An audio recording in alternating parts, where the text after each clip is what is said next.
Para ponernos un poco en contexto, acá hay una lista de los motores eléctricos más comunes, clasificados principalmente en un grupo que son los de corriente alterna y en otro grupo que son los de corriente continua. Fíjense que hay un montón de tipos de motores y cada tipo de motor se va a controlar con una técnica o un circuito diferente.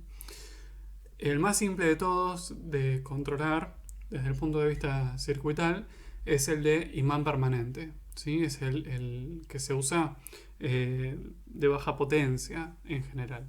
Pero tiene muchísimas aplicaciones. Vamos a entonces empezar a ver más o menos cuál es el principio de funcionamiento por arriba. Insisto, no es objeto de estudio de esta materia entenderlo en profundidad. Básicamente hay un campo magnético que interactúa con una corriente eléctrica.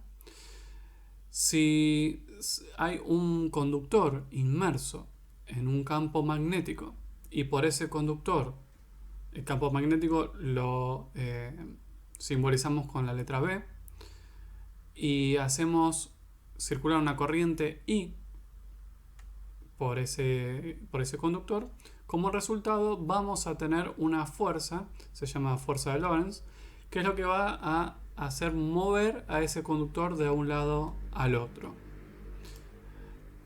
Esto lo podemos traspolar a lo que se llama principio motor. Fíjense en la animación de la derecha, tenemos en rojo y azul lo que sería el imán permanente. Hay otros motores que no tienen un imán permanente, que lo generan con otro bobinado para generar un campo magnético. Y tenemos este símbolo, si recuerdan, es la fuente de alimentación de tensión, es una fuente de corriente continua.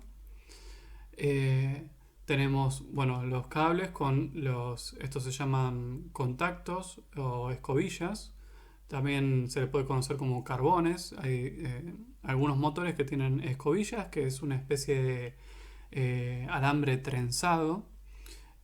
Otros motores tienen carbones, que es un compuesto de diferentes materiales conductores, pero eso se va gastando con el tiempo. Por ejemplo, las máquinas de agujerear, que cada tanto hay que cambiarle los carbones. Este aro se llama colector y es lo que tiene contacto entre la espira de lo que se va a estar. La espira es cada vueltita del bobinado.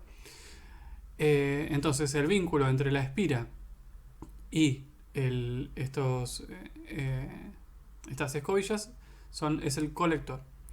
Lo que va a pasar es que cuando entra en contacto la fuente de tensión con la bobina, circula una corriente por ella. Cuando circula una corriente por la bobina, esto obviamente está en un eje imaginario, va a hacer que esa bobina se mueva, como se está moviendo en esta animación, y por lo tanto, como es una cosa radial, va a empezar a girar.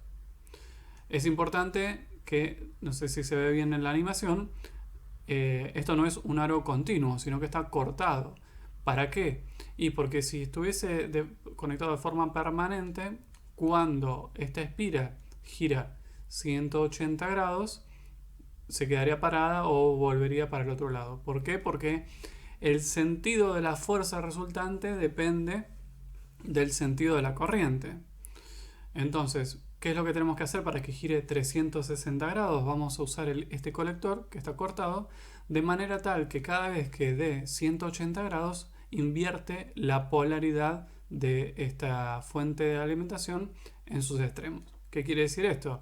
Que en los primeros 180 grados el positivo va a estar en un extremo de la espira y en los siguientes 180 grados el positivo va a estar en el otro extremo de la espira. Obviamente, para poder tener un movimiento con más fuerza, lo que se hace no es que hay una sola espira, sino que son muchas espiras para tener lo que se llama flujo concatenado, y ese conjunto de espiras se llama bobina.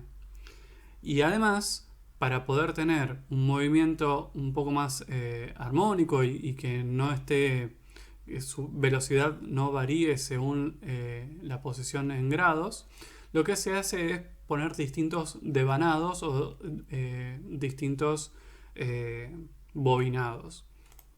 Este, por ejemplo, es un motor de imán permanente de corriente continua con tres devanados o tres bobinados que se ven acá, estos tres eh, alambres enrollados que se ven acá. Este es la animación de cómo es el ensamble de este conjunto de partes. Lo que vemos acá es el conjunto de el rotor con el bobinado. Acá estos son las escobillas. Tenemos también esto que son los imanes permanentes. Esto es la imagen de lo mismo, pero sin los imanes. Podemos ver más en detalle esta parte que es el colector. No sé si se llega a ver ahí que tiene un corte, que no es una cosa, no es un aro continuo, sino que tiene distintos cortes, ¿sí? El principio de funcionamiento es el mismo que vimos acá, pero insisto, tiene por un lado, en vez de una sola espira, tiene muchas espiras, y en vez de tener un solo bobinado, en este caso tiene tres, puede tener más.